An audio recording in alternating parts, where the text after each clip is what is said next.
क्यों अधूरी वकील साहिबा, रहम की दरख्वास्त तो अदालत ने ठुकरा दी।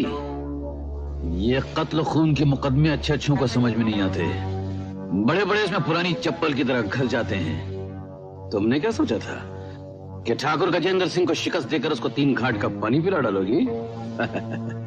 और हमने तुम्हारे इस मंगलसूत्र के 3 गांठों को तोड़वाने का प्रबंध करा दिया। इस मंगलसूत्र में 3 गांठ 3 दिन की खुशी के लिए नहीं बांधी जाती ठाकुर गजेंद्र सिंह, बल्कि भगवान को साक्षी मानकर 100 साल तक साथ निभाने का सबूत है ये मंगलसूत्र। और अब यही मंगलसूत्र, यही 100 साल तक साथ निभाने का सबूत तेरा मजाक उड़ा रहा है। तू विधवा बनने जा रही है, कौन जाने अब कोई दूसरा तुझसे शादी करेगा या खुद किसी की रखेल बन के रह जाएगी। हाँ, इस जोश, इस जवानी के जज्बे को ऐसे बेकार जाया मत कर। असली तरीका मैं बताता हूँ। मैं खुद कई दिनों से सोच रहा था कि तुझ जैसी किसी खूबसूरत चीज को अपने पास। Shut up! अगर रवि को फांसी हो भी जाएगी तो उसकी आंख बंद होने से पहले मैं तुम्हारी लाश शमशान तक पहुंचा दूंगी, याद रखना।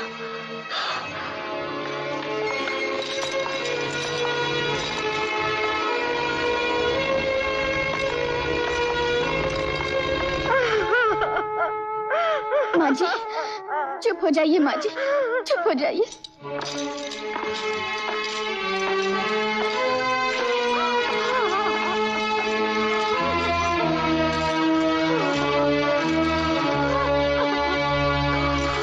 रवि, रवि मेरे बेटे। अब तक तुम्हारी आंखों में आंसू? हाँ बेटे, बच्चा जब पैदा होता है तो माँ की छाती दूध से भर आती है, और जब वो उससे जुदा होता है तो उसकी आंखों में आंसू भर आते हैं। अगर ऐसा ना हो तो उसे माँ कौन कहेगा?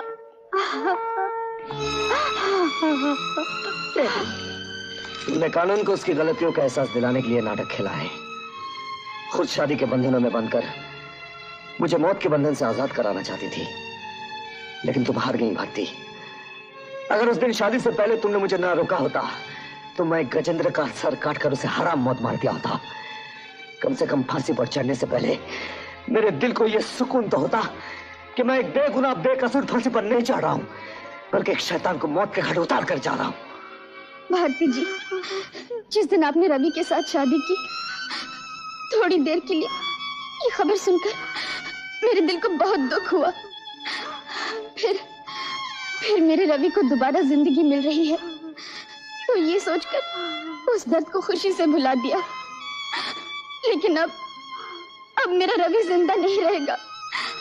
इस सच्चाई को कैसे बर्दाश्त करेंगे, कैसे बर्दाश्त करेंगे? भारती, जब तुमसे मुलाकात ना हुई थी तो एक बेगुनाह बेकसूर फांसी पर लटकाया जाने वाला था, लेकिन आज मैं एक बहुत बड़ा अपराध करके जा रहा हूं।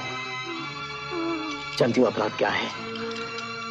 आज मैं एक सुहागन का सुहाग उजाड़ कर जा रहा हूं। एक औरत जो बेगुनाह बेकसूर है, जिसने कोई अपराध नहीं किया, उसकी मांग का सिंदूर मिटाकर उसे विधवा बनाकर जा रहा हूं। इससे बड़ा जुर्म और क्या हो सकता भारती? इससे बड़ा जुर्म और क्या हो सकता? चलो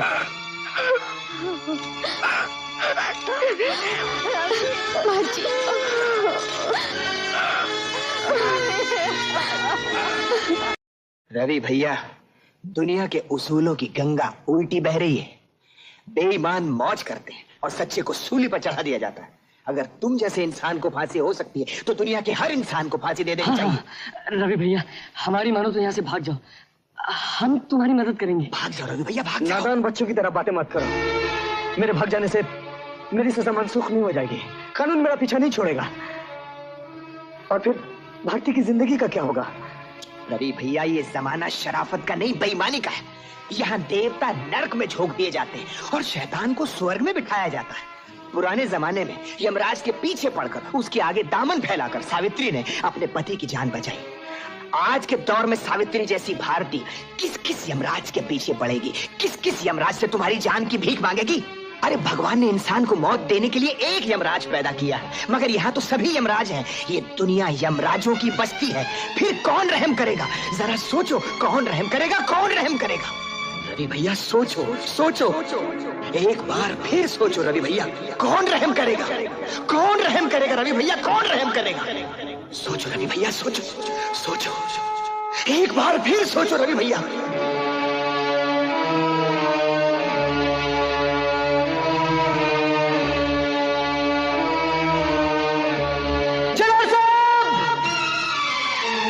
क्या बात है रवि साहब? मैं भारती से मिलना चाहता हूँ, आखिरी बार, जरूर।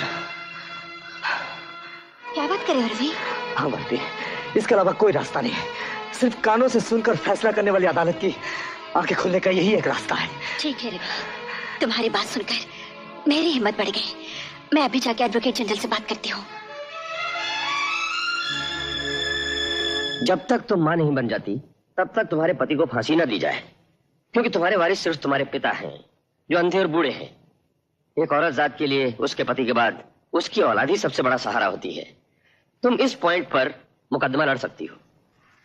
सर, मैं उन्हें सिर्फ इसलिए बचाने की कोशिश नहीं कर रही हूँ कि वो मेरे पति हैं, बल्कि इसलिए कि वो एक निर्दोष और बेगुनाह इंसान है। May God bless you.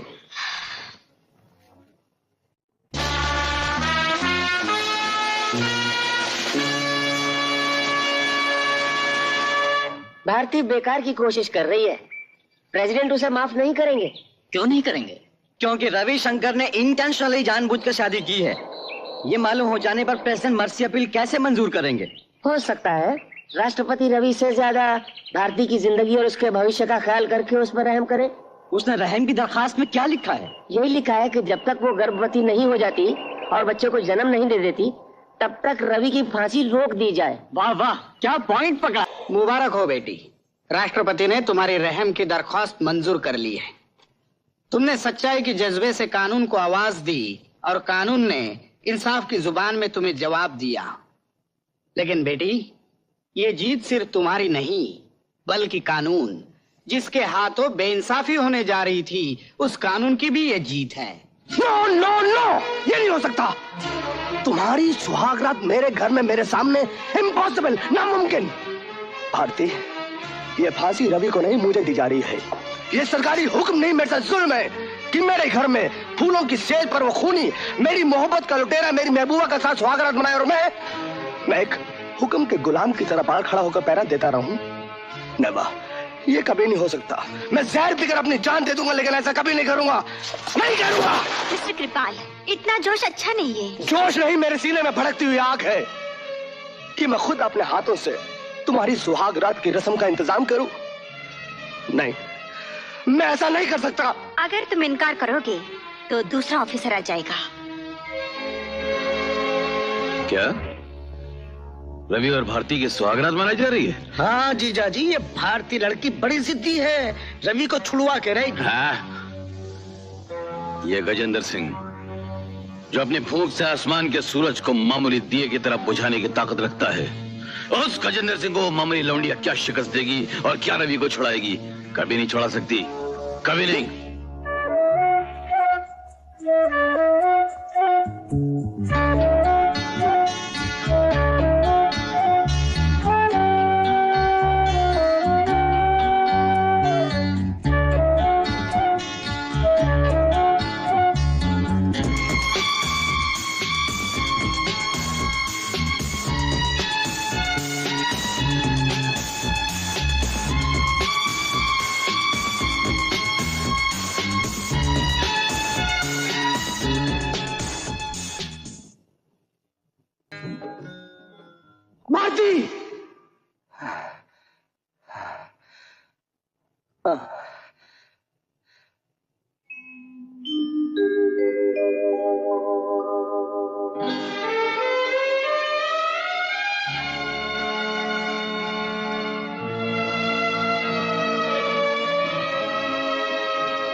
कल्पना, क्या बात है? भारती जी, मैं तुमसे एक बात पूछना चाहती हूँ। क्या? इतनी तकलीफें झेलकर, दुख सहकर तुमने रवि को बचाया, उसे फांसी के फंदे से निकालकर फिर घरेलू जिंदगी गुजारने वापस ले आई। लेकिन लेकिन अब तुम मुझसे दूर क्यों रहती हो? कल्पना, अगर कोई अजनबी तुम्हारे पास अपनी अमानत रख कर जाए तो तुम क्या करोगी? उसे संभाल कर रखूंगी और जब वो आएगा उसकी अमानत वापस कर दूंगी। हाँ, मैं सिर्फ उसकी जिंदगी बचाना चाहती हूँ, जिंदगी बांटने के लिए नहीं। फिर तुमने उससे ब्याह क्यों किया? मैं कानून से लड़ रही हूँ, इसलिए मुझे ये मंगलसूत्र पहना दिया गया। मैंने 100 साल तक अपना परिवार बनाए रखने के लिए नहीं बंधवाया है, बल्कि रविशंकर को 100 साल तक जिंदगी देने के लिए बंधवाया है। ये मंगलसूत्र मैंने तुम्हारे गले में क्यों नहीं बंधवाया, ये शक तुम्हारे मन में आ सकता है।